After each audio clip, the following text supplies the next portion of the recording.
David Lease, welcome to the show, man. It's good to have you on. You are the owner of the hardware store in Meadow Vista, the Ace Hardware. And I think there's a lot of fun questions, interesting questions that I get to ask you today regarding like owning a franchise. And before we started, you had kind of mentioned that Ace isn't exactly like a typical franchise. And so that fostered a lot of interest in me already. So why don't you just introduce yourself and just give like a little brief history and Sure. So I own my family and myself, so my wife and my two kids. It's a family business. We own the Ace in Meadow Vista. It's been 5 years and change. That particular location has been there since 1991. It was a True Value for 24 of those years, and the last, do the math, backwards math, it has been an Ace. And it's a great little store. Meadow Vista is a great town. We've lived there for a dozen years. And being a part of that community and running that store and trying to help people every day, it's the best job I've ever had. Right. So. And I think a lot of listeners of the show will remember the True Value, even as far back as when it was in the other end of town and what is currently the estate treasures. That's correct. The consignment. So and they moved it pre-me. They moved it to what used to be the feed store, which is the building we're in now. Yeah. I want to say early 2000s, maybe 2010. Yeah. Like that. And I remember being a kid and back at the old location and looking in the little glass case by the register and looking at all the cars and like, I'm like, sure, Dad, I'll go to the hardware store with you. So long as I get to stare at the toys and the that's case. Still the case now. We used to get a lot of kids that come in with mom or dad just to, look at the cool stuff. Yeah. It's part of the appeal.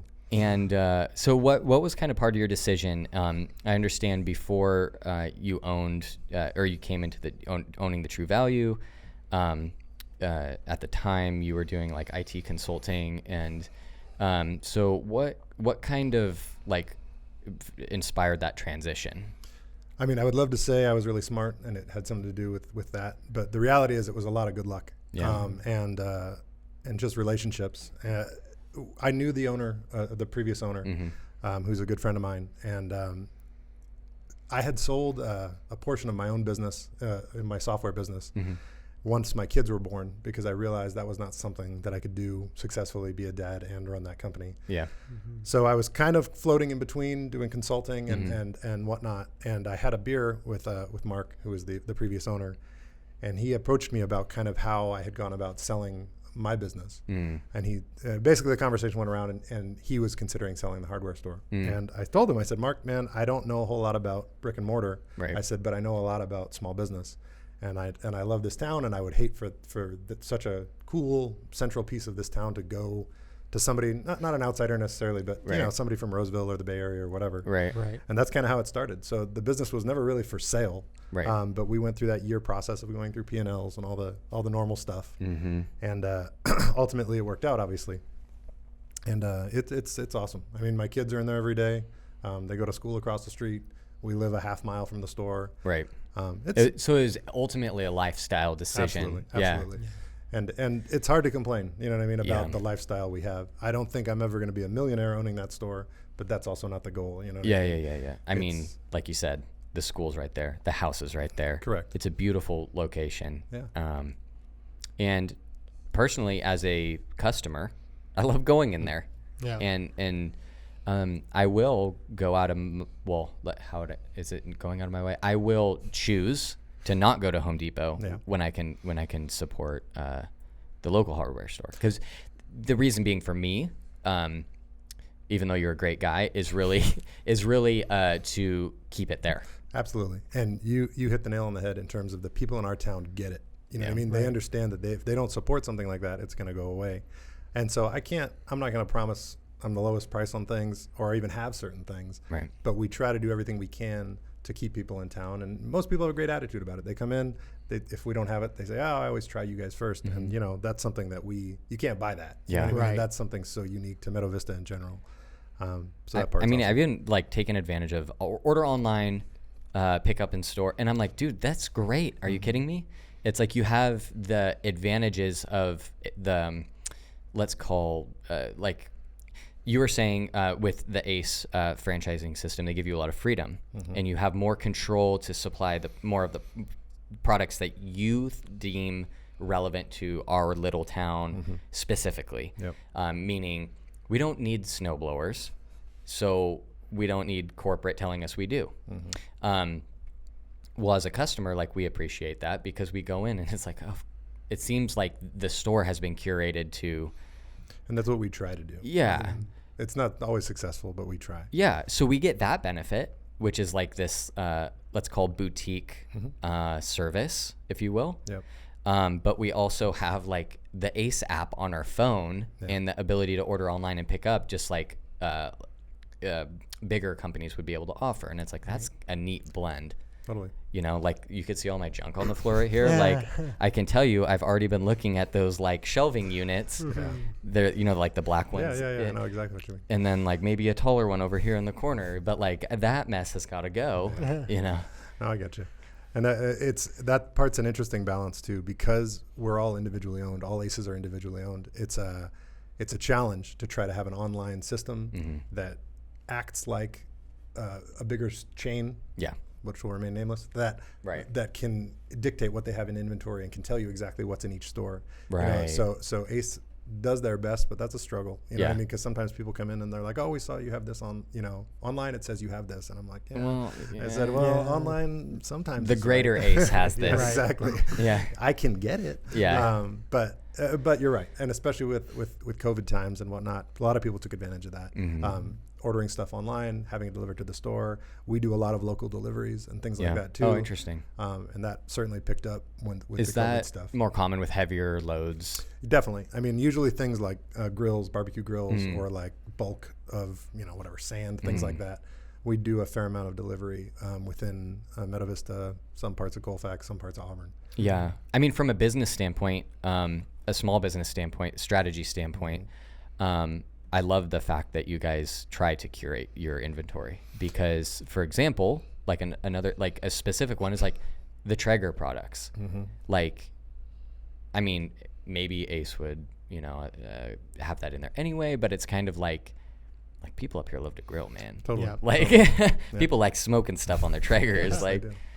I imagine there's a lot of people buying bags of pellets. It is, and you have specific customers that you get to know, and that's another great advantage of that store. Is I know 80% of the people that come through the door. You know what I mean? I might know them, not know them by name as well as I know you, but I know them. You know, and I know like this guy buys Traeger pellets every week. You know what I mean? Well, if you've lived in Meadow Vista for 12 years, then you know that there's like, okay, there's people literally that I've seen maybe for the, I mean, I've lived there all my life other than like the span of like a few years where I was in Auburn, but like ultimately it's been 30 years. Yeah. And so, you know, the people that you'll even see in town or even in Auburn where you're like, I've seen that person 100 times and I literally I've never met them, but it like, you're like, hey, it's a Meadow Vista guy. Yeah. Meadow Vista I recognize you. I'm still new, 12 years in, and then some people still consider me a new person. You know what I mean? That just makes sense. That's the way it goes. But no, that's great. And so, like, do you find that the more you know people kind of more on a personal level, like the closer your relationship gets, the easier it becomes for you to run the store in terms of like inventory and like product selection? Absolutely. Because there are things like I know for a fact, I carry things because very specific people request them or because I know like that guy, whatever his name, it doesn't matter. He buys one bag of reserve Traeger pellets every single week. So I carry extra stock of that specific bag just because to accommodate I know for his, that guy. Yeah. And he didn't tell me to. He doesn't say, hey, will you carry more of these for me? I would if he did. But those are the kind of things that, again, we're very lucky to be able to have a store small enough yet big enough that I can pick things like that out and say, you know, it's that, whatever you want to call it, that higher level of customer service, that next step.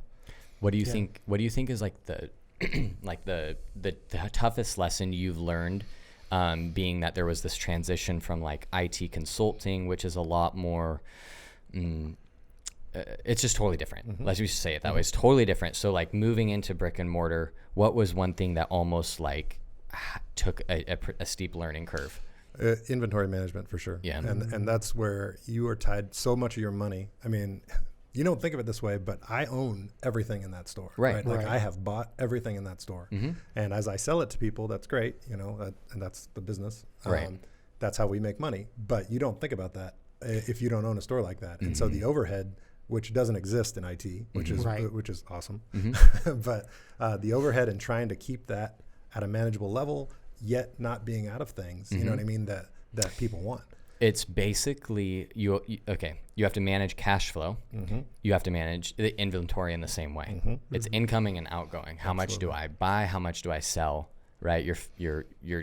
So it's basically, you have to be, it sounds like, really good at managing that. Well, and it's every time somebody comes in for something that I don't have, that is money walking out of the door. You know what I mean? And those are the kind of things that the first couple of years, it was pretty rough because first of all, I didn't totally understand the seasonal nature of some of the products, and I didn't understand the customers as well as I do now.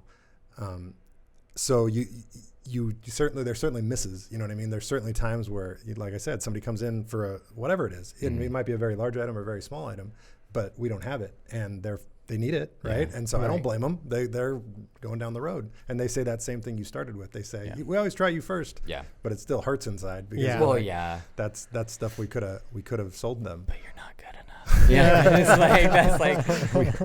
We tried. That's like what the devil on your shoulder is saying. So those kind of things, as the years have gone on, those definitely being able to say, it's this time of year, we're going to carry, I'm going to load up on whatever the item may be.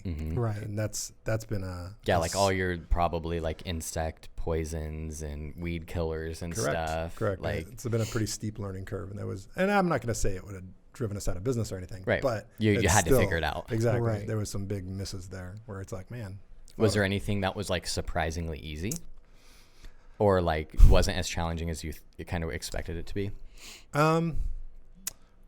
The infrastructure, the technical infrastructure of the building and of the systems, that was something that the previous owners really didn't have a lot of experience in at all. And so myself, when I came in there were certain things that were terrifying, that they were running like 0 backups on whatever machines, you know what I mean? Their whole server basically is just on this old computer, and I'm like, oh my God. So things like that were not really challenging, but for a guy like me, pretty easy to kind of level it all up and get it to the next place. Yeah, so that's interesting because what you essentially said is like, I was like previously like this IT guy, and now I'm running a hardware store. And so there's these natural blind spots that maybe a typical hardware store owner is going to have. And I come in and it's like, at least I'm able to fix it properly. Correct. And that's something that we've said more than once, my wife and I, is that if we had to pay somebody hourly, like an IT person, which is not cheap, as you guys know, to fix some of the problems we've had, it would have been a nightmare. I mean, the cost would have been through the roof. And I think like anybody that's running a small business, they bring certain skills to the table that they may not even consider as valuable until they may not even know. Correct, until something happens or until certain scenarios present themselves. And so for us, that was something that was easy for me, maybe not so easy for other people, and but very simple to just kind of level those things up, make it more secure, make it safer, make it just kind of more whole. Yeah, you're not going to run into catastrophes that could have happened before because of power surge or something like that. Absolutely. And stuff happens. I mean, even with my background, there's still some things that have happened that from a technical standpoint and a non-technical standpoint that it's just like, okay, we're going to figure it out. But it sounds like the moral of the lesson there is like, don't undervalue or assume that your current skill set won't lend itself to something new. Absolutely. And I think that's the case with anybody. And whatever their background is, whether it's finance or technical or whatever, those things all come into play. You know what I mean? And we were talking earlier about, your position within the company. You are everything. You know what I mean? So between my wife and I, obviously we have a staff, but they are mainly sales staff. They're on the floor selling things. All other positions are occupied by myself or my wife. So, we don't have an org chart or anything, but that's the reality. Yeah. I've noticed you guys, like a portion of your inventory is like local products.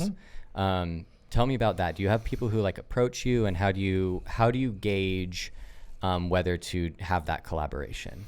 So that was a very important thing when we opened the store, is that was someplace we felt like we had a small checklist of things that we wanted to do immediately that we felt weren't really being taken advantage of. And so that was an early thing that we took on, is like, how can we get people? We know there's local people with skills and really cool things to offer. it went under the bucket of what can bigger hardware stores not offer that we can offer. Right. And that was one of them, is that like, okay, if I got a guy that makes knives or a guy that makes pottery or signs or whatever the case may be, the quantity is way too small for a big hardware store to bring something like that in. Yep. But for us, not only can we bring it in, but we can kind of make it our corner, you know what I mean, where we can say, hey, we can do this, and you know, we want this in here, and people come in for that very reason, you know what I mean? There's a lot of people that are coming looking for gifts or whatever, and they're looking for those unique items. It's great to be able to, and it's such a small town. I mean, like, to be able to be like, hey, you know what? You know who might have that?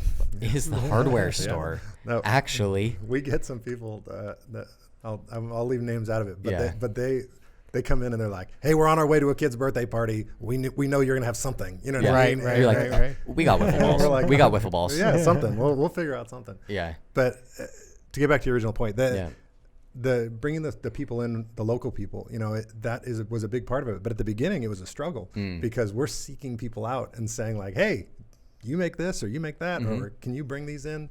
But over the years, for example, the guy that makes our cutting boards, his name's David Horsey. He's a really cool guy. He's an ex-educator in this area. I had a delivery to his house for shelving, actually, as luck might have it. And so he lives way down by the river, and I was grumbling the whole time driving there. I'm like, man, this is taking forever. So I get there and I help him unload the shelving, and his garage is just filled with beautiful with cutting boards and all this woodworking stuff. And I'm like, man, and I asked him, I'm like, man, do you sell this stuff? And he's like, well, usually I do trade shows and stuff like that. It's kind of my retirement project, but because of COVID, I can't do any of it. And that's kind of how the conversation started. And I said, well, man, we would love to sell some of this stuff if you ever are interested.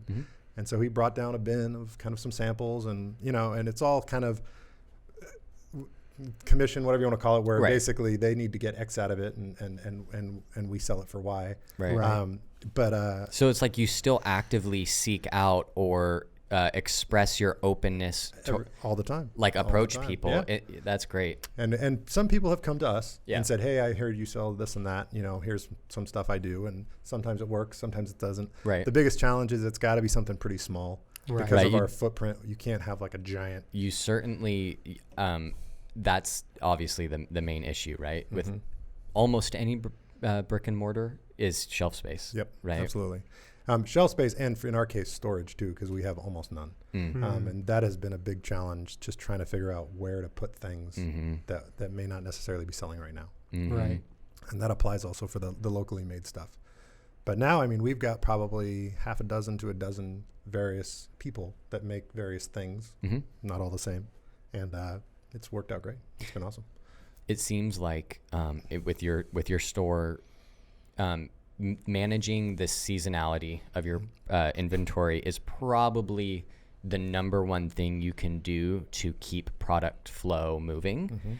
And so what about secondary to that? It seems like you have opportunities for promotions and marketing. I know I get push notifications on my phone, which is, I mean, that's a huge advantage. There's many local businesses, small businesses that definitely don't do marketing to that level. And not that I'm saying it's a huge effort on the marketing end, but it's a massive the actual delivery of that push notification is a huge advantage. Like, how much time do you spend thinking about what you're going to send out in a push, what you might send out in an email, what sort of mailers, you know, like, is that your job? Is that your wife's job? So when we first took over the business, that was something that I spent quite a lot of time doing myself. And so I would create all the content. I would figure out the delivery system, whether it was through email or through mail or through apps or whatever the case may be. But as time went on, we really kind of tried to get some metrics around how much we were actually getting out of that versus the effort we were putting in. And in our case, the reality was we were getting almost nothing. And when we switched to Ace, they had so many things available that kind of just came out with the box. You know what I mean? Like, out of the box, you had all the app stuff, all the push notifications. So they do those 100% on their own. Oh, beautiful. The mailers that you get, like the coupons and things like that, which obviously are very popular. We started the rewards program when we switched to Ace. So much so that I was like, you know what? I don't think we need to do anything beyond what they're doing.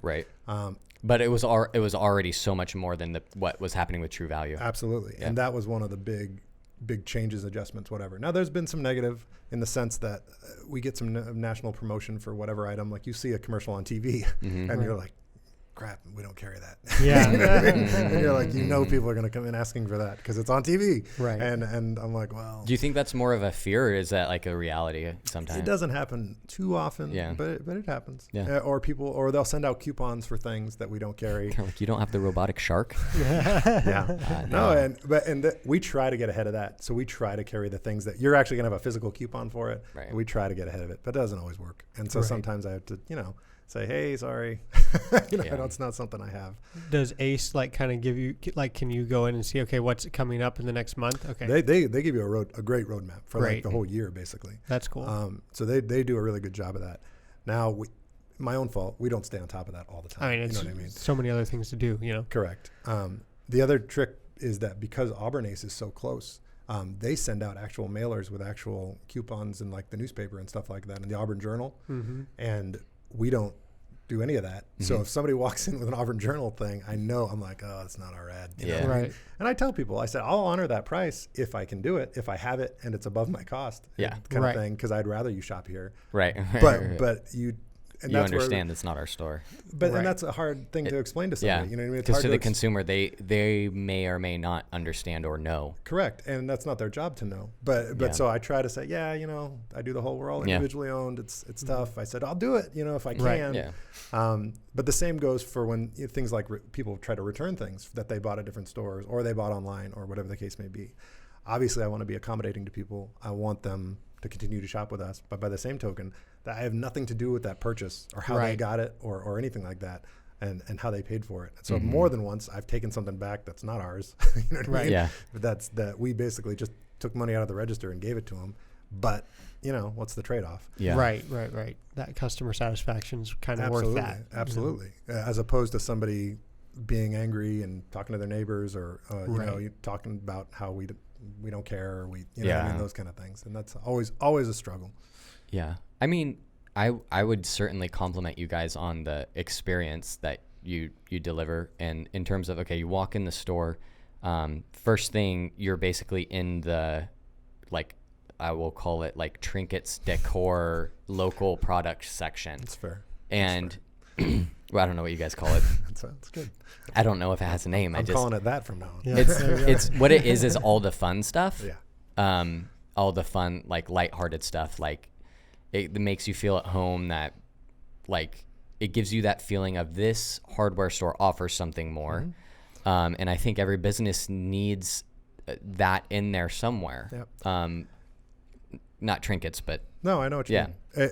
I had a great piece of advice that was given to me and to be honest with you, I don't even remember who gave it to me, but it involved the first 5-second experience. You know what I mean? Mm-hmm. But I'm sure you guys have heard about that before. Mm-hmm. Is if you walk in the store or business, whatever it is, that first 5 seconds is going to dictate so much of that experience, the shopping experience and whatever. Mm. And when we bought the store, that was also one of the things on our list that we immediately wanted to address.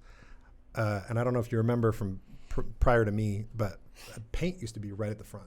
Okay. And it was all the paint buckets and spray paint and whatever. I do remember that. And we moved all that stuff to the back because we figured if somebody's coming in for paint, they're going to find it or we're going to help them find it. It doesn't have to be right. We're not going to lose Why a does sale. the paint have to be literally right? Exactly. So, and there were reasons why it was there prior to us. But that was one of the things I said. We're moving that and we're going to put up there the stuff that people want to see, the fun, stuff. Oh, dude, oh my gosh, the Traeger marinade / Bloody Mary mix. Oh my gosh, somebody bought that for my birthday on their way into town because it was a last ditch effort for a birthday present, and it was awesome because I was like, this is a great present. Yeah.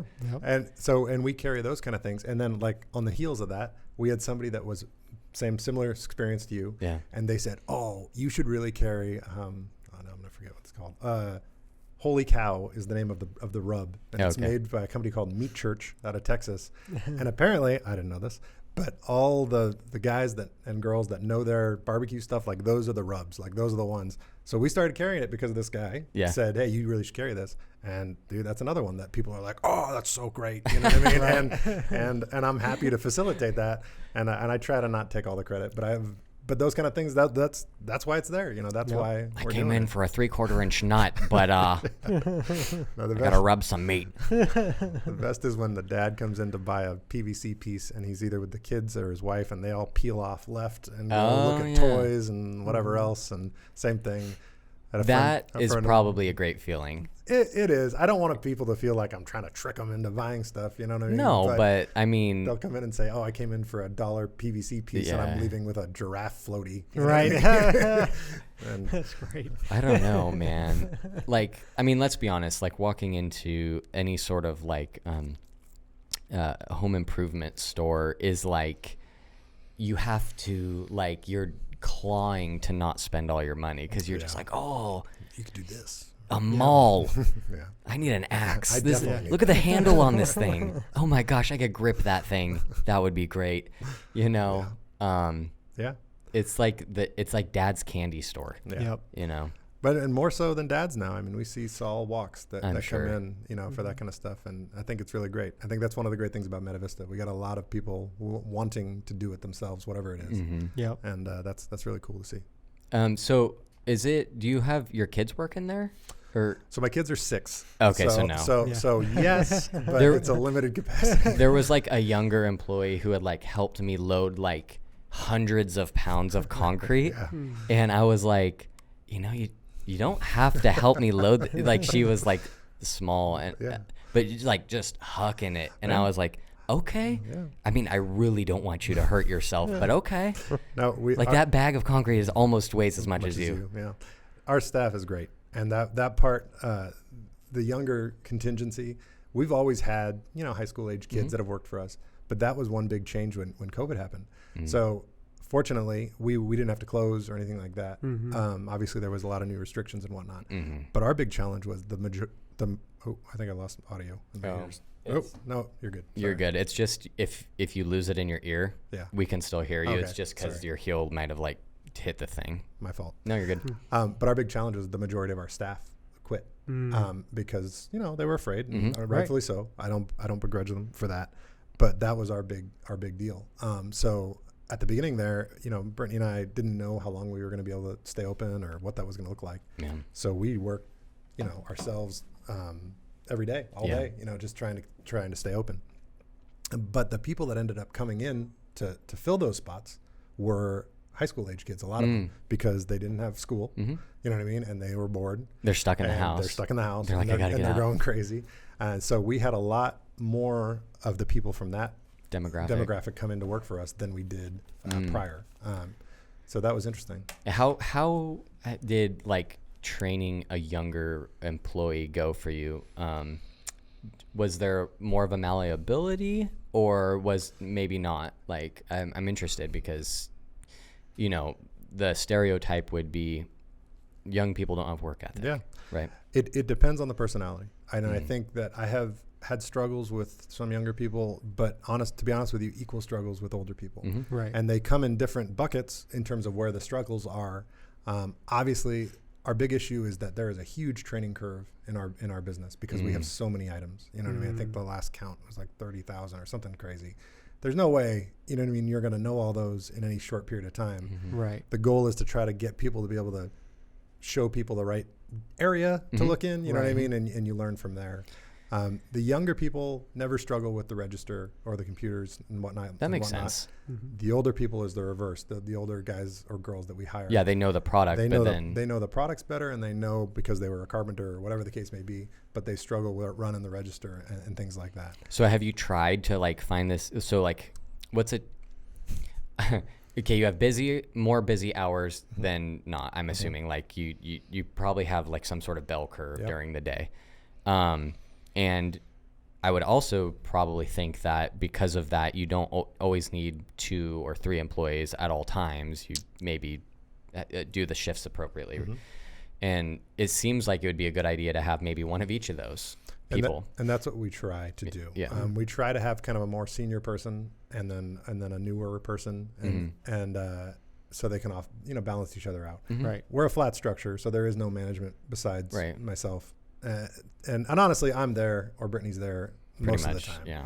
Most days. But yes, exactly what you're saying is we try to make it so that we have enough people there to help, whether it's with physical labor or with know-how. You know what I mean? Right. Everybody's got their strength, so to speak, literally. Yeah. Yeah. That makes sense. Hmm. I have a question. Like you'd mentioned that you were True Value and now you're Ace. How was that transition? It was a rough, but I mean, they give you the tools to try to do it, make it as easy as possible. But they basically had a team. Ace had a team that came in and retagged every item in the store. Wow. And they were there for like 2 weeks, and you're trying to operate around that happening. Like slicking barcodes on the racks and stuff. Exactly. Oh my gosh. So that part was some challenge. And then things like Ace Rewards, which was something that we'd never done before, like a rewards program. Yeah. Getting those implemented and getting them to work correctly. There is no back-end system, like a one-size-fits-all for all Aces and True Values. Oh, wow. So they've got these like general guidelines that work, but then beyond that, you're kind of on your own. Wow. And that was one of those cases where I was like, man, because I'm reading through manuals, you know what I mean? I'm rewriting database tables, trying to get it to work, and it worked ultimately. But it was. Do you think if you hadn't been basically like an IT professional beforehand, that no chance. Yeah. And we would have that was one of those cases. We would have had to bring somebody in for 120 whatever dollars an hour. Yeah. And it would have been a huge cost, you know what I mean, to do that. Yeah. But beyond that, it was just rebranding everything, you know what I mean, which we were lucky. I know Ace in Auburn did the same transition about the same time as we did. I was about to say, I thought that used to be a True Value as well. It was, and it was just weird and lucky, whatever you want to call it, that it happened at the same time. But they had a lot more hurdles to jump through than we did. Because we're so small, they kind of let us just sell through our True Value inventory, naturally, and replace it with Ace. But they had like a hard date where everything had to go. Wow. And everything so they had a clearance sale, essentially. Correct. And I was just thankful that we didn't have to deal with that. Oh, that sounds terrible, like doing clearance, because then you're basically selling at cost, right? But sometimes you got to do it. I mean, that's something that I learned also the hard way. It's just sometimes you got to get stuff out of there. We do a once a year parking lot sale, we call it. Where basically we take all the things that we can't sell for full price for one reason or another, whether they don't carry it anymore or whether it was a return that we can't sell. Open box, exactly. And we sell that stuff for less than cost sometimes. Or just to get it out of the way. Get it out of here, because otherwise it's going to Habitat for Humanity or something, you know what I mean? And that's just that's part of it. What time of the year do you do that? January usually, because that is our slowest month. That makes sense. So we try to. You have more time to organize it. You have correct. Okay. And it sucks for weather. Because I was about to ask you, how do you really manage your time? Because you got 800 jobs basically, right? And I mean, inventory, financials, employees, actually working the shop. You must have an office in the back somewhere. We do. Yeah.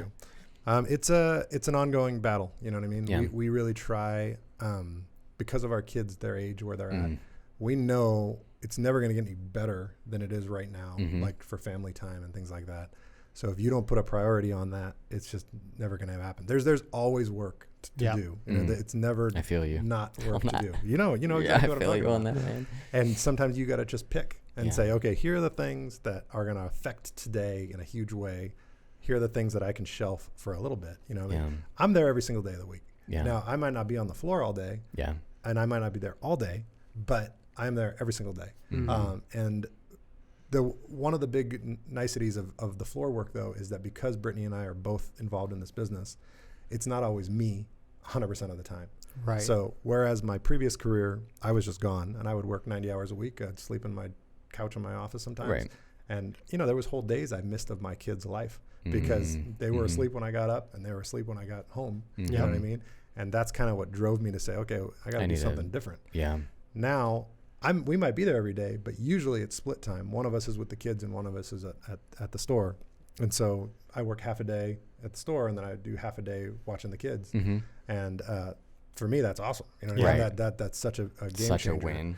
And sometimes when it gets bad enough, the girls are in the store. But either way, we're all together. You know what I mean? And you're having those day-to-day experiences with your children, which to me, that's what it's about. You know what I mean? I would love to say it was some monetary goal I was after, but realistically, that's what it is for us. Yeah. Well, we can both relate. I mean, I got 4 kids. He's got 4 kids, and it's part of the transition for us is we're like, well, raising a family requires this much income, and we also want to have the time, and that's not going to happen in this career path that if we just follow the thing that everybody does. But I feel like that's the struggle for so many people, right? Yeah. And having a path to not being this normal struggle, right? Right. That is, maybe I'm wrong, but at least that's what I struggled with my whole life. It's just like, I'm working this office job. Is this what I'm going to do forever? You know what I mean? It's that precise thought. Like, Correct. am I really going to do this forever? Yeah. And I think that's what drives, the kind of businesses we're talking about, the entrepreneurial spirit. Yeah. Those are the people that say like, okay, how am I not going to do this anymore? Right, You know what I mean? exactly. Like, what is the path to not do this? Mm-hmm. And we feel so lucky because we've worked hard. There's been some smart moves, et cetera, et cetera. But realistically, we were in the right place at the right time, and it worked to our advantage. And I've been there. It doesn't work that way for everybody. You know what I mean? And so I'm very thankful for that part of it. Yeah. No, it's great to have that gratitude, and to feel that as much as possible, especially during your workday, and to look at your career. Like, I was just talking to my wife about, okay, what is balance and what isn't it? Like, it's not really the popularly circulated definition of like almost like equal amounts of this or that, or it's like, I think balance is a lot more complicated than that. And I think balance is really more of an internal thing, and something like the amount of time you're spending on maintaining the status quo for like order and stability, and then the amount of time you're spending on like growth and improvement. To me, that is more of like what a real balancing act is, because there's actually something at stake there. Totally. How many hours are you working? How many hours are you? It's like, well, so you're using time as the pivot point on that one. Like, I don't know about that. Like, we spend 8 hours a day sleeping. So tell me about that, So yeah, I don't know. I kind of got off on a tangent there, but I think the conversation was about like, what is winning? Correct. Because we talked about that. I'm like, just kind of like a ravenous like self-improvement person, and like sometimes my wife has to be like, hey, we need to talk about this. Just like, I have a concern, and it's like, okay, well, what's the concern? Because I'm definitely not doing this for to not be better or to make things better. And it's like, then you dig, and then you realize you're like, okay, like you just we needed to know what the real balance is here, and why we're doing the things we're doing. Absolutely. And I for a lot of years I operated on the mode of like, if I work myself hard enough, and if I do enough, I will make enough money to do whatever I want to do. And it was always kind of that finish line mentality. Right. And it took my children being born and me getting some just outside influence to say like, no, there is no finish line. Like, this is it. This is life. Like, you talk about working towards whatever life, this is it for me right now. So whatever I'm going to do or whatever life I'm going to live, I got to do it now. You know what I mean? And so that was a hard realization for me. I had to kind of reevaluate. I was one of those guys that really valued working myself I'm not going to say to death. To the bone. But that was a pride point for me. Yeah. You know what I mean? That I would say, oh yeah, I work 90 hours a week, every week. You know what I mean? And I'm good at my job, and et cetera, et cetera, et cetera. And a lot of my identity was tied up into that. But with the kids and whatnot, it takes that aha moment for a lot of people, I think, to say like, okay, this is it. Like, it's not like... and it's not to say that you can't try to do your best every day and to make your business as successful as possible. There's nothing... That's not what that is. Correct. Like I had mentioned before, it's like winning is like being in the moment, but like winning is also not simply accepting your fate as is dished to you. Yep. And that's really what it came down to. It's just like, okay, how can I operate and be successful, air quotes, while still being successful at being a dad, or doing the best I can do, whatever. Right. You call it. And having a social life and taking care of myself, all those things, you know what I mean? And that's, yeah, I think there's a flavor of confidence in a person that has found that, that is it's a mature confidence that people can sense. And it's like the important type of confidence to find. I think there's other flavors of confidence, like the 90-hour, I'm confident that I'm good at what I do confidence. And it's like, yeah, that's great. Like there's results to be had there. There really are. But I think it's important to explore those other flavors of confidence. Totally.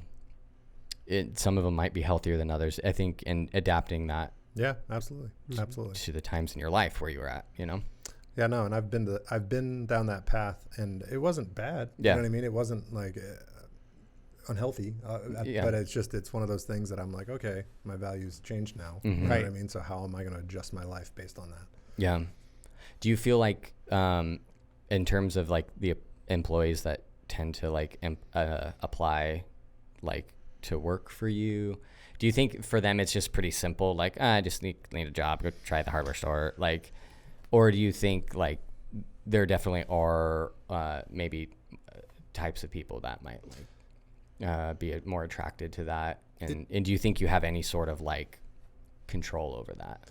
It depends on the type of person. I mean, the reality is that the job we offer is a good job. It's a fun job, but it's not usually a forever job, Right. unless it's a very specific personality type or person that's in a certain stage of their life. The more you accept that, the better off you are. You know what I mean? Like where you're not saying, "Oh, you're quitting. What the hell?" Right. It's not about that. Like everybody's going to quit, and that's cool. If you're at that place where you want to quit because you have a better opportunity, I'm happy for you. You know what I mean? I want to help you onto that next step. But in terms of the people that apply, you get all walks. Yeah. But it's usually about the people that are friendly and have good personal skills, interpersonal skills, I should say. Because I can teach you about electrical. I can teach you about plumbing. I cannot teach you how to be polite. Like we're past that stage. Yeah. If you're at this point in your life, I cannot teach that to you now. Yeah. Yeah. If you're applying for, if you're job age and you haven't figured out politeness yet. Yeah. Then it's trouble.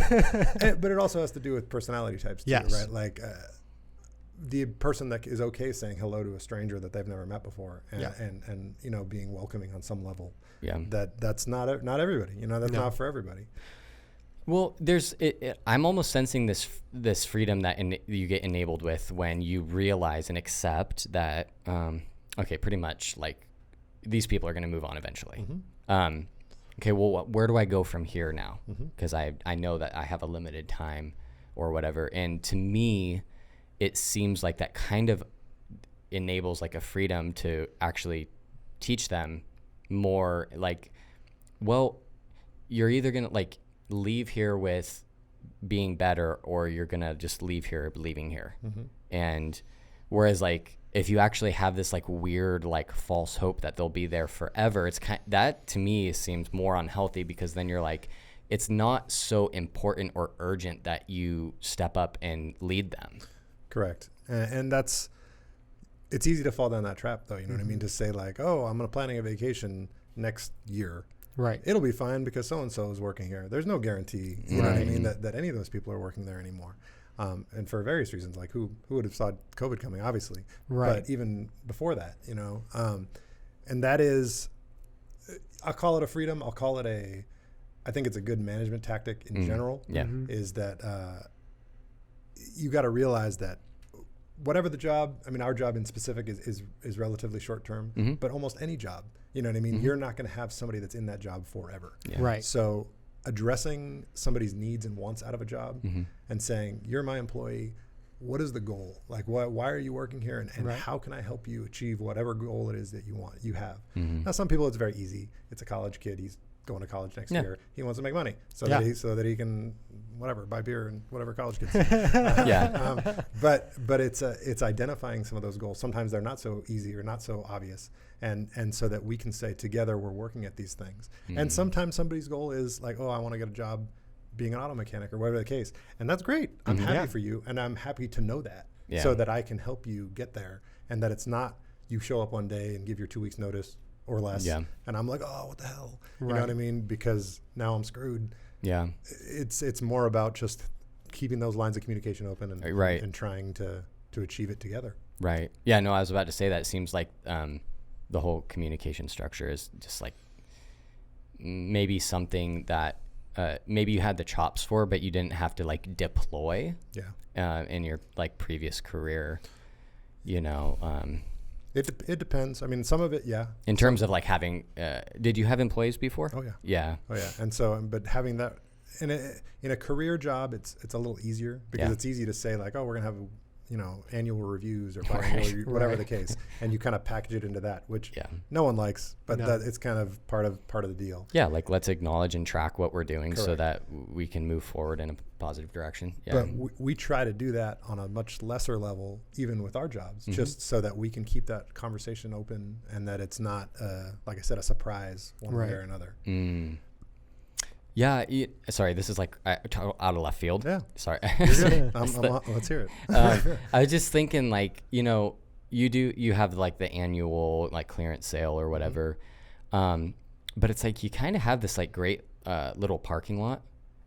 It seems ripe for like other opportunities like workshops like for like kids, like build a birdhouse, like or even like having like a little local like vendors like thing, and like being the host of that, like inevitably it seems like you're gonna get like tons of walk-ins. Totally. Like, have you ever thought about doing anything like that, or is it just kind of like a pain in the ass, so you're just like we totally have. We've also talked about doing workshops like you said, but also we actually looked into doing I'm not going to say farmer's market, but like that kind of style thing where people can bring booths and set up or whatever. We haven't had enough traction or enough people. There's enough stuff in our town that offer those kind of things that it's right. So it has to be almost unique enough. Correct. Yeah. And where you get people to come out, you know what I mean? Where it's not just a bunch of people standing around and whatnot. Because I agree with you. That's one of the things we've kind of built up is that yard area, you know what I mean? For pallet sales and soil sales and things like that. Throw some sausages on the grill. Make it a barbecue. I mean, it's like anything you infuse with burgers or beer has potential. Totally. Water balloon, dunk tank, something like that. I don't know. You said you were getting a liquor license? No. No, I wish. Cool, man. Well, it was great having you on the show. Thanks, man. It was a pleasure talking to you, and I think that it was really fun to ask you about, especially like franchising stuff and like the way that looks on the back end.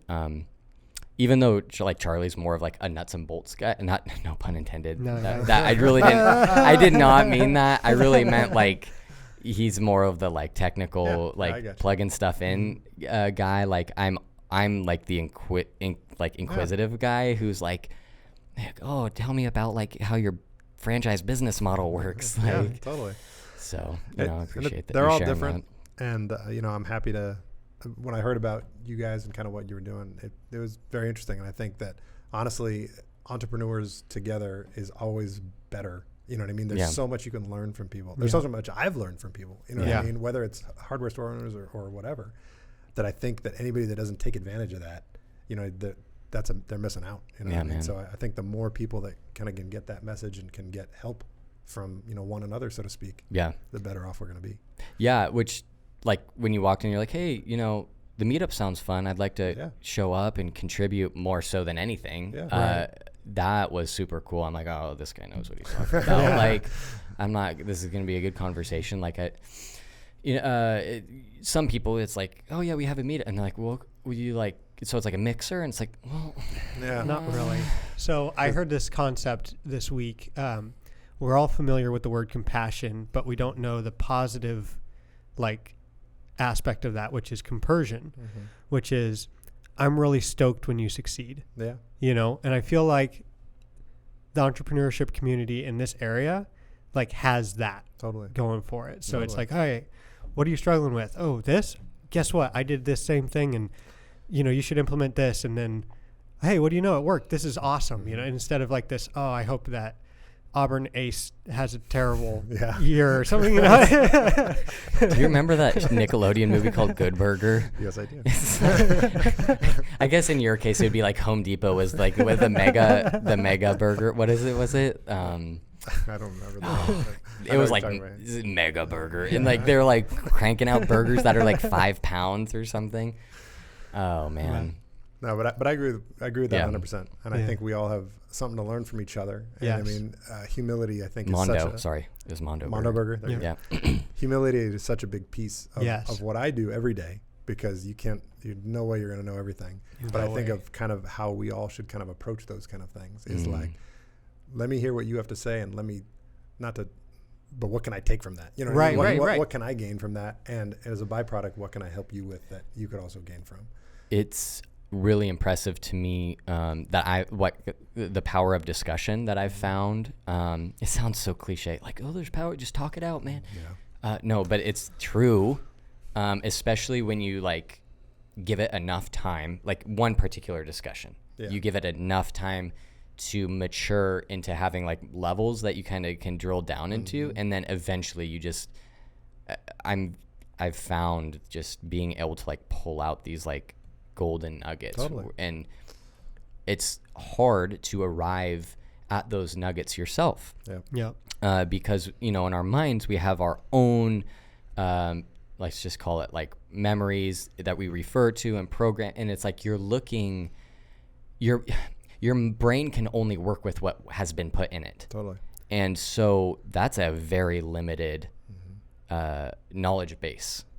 I mean, you're viewing reality, which is huge from one perspective. So it's very helpful to have other people. Totally. It's gonna be like, hey, look, there's this thing behind you. It's like, oh, I couldn't see it because like it's you know, I'm looking this way. So yeah, it would be great to have you at the meetup. And for anybody else who's listening, if you're in the local area, go on our website and check out the meetup dates we got going. And maybe David will be there one time. I'll be there for sure. But we'll be there. I'll be happy to be there.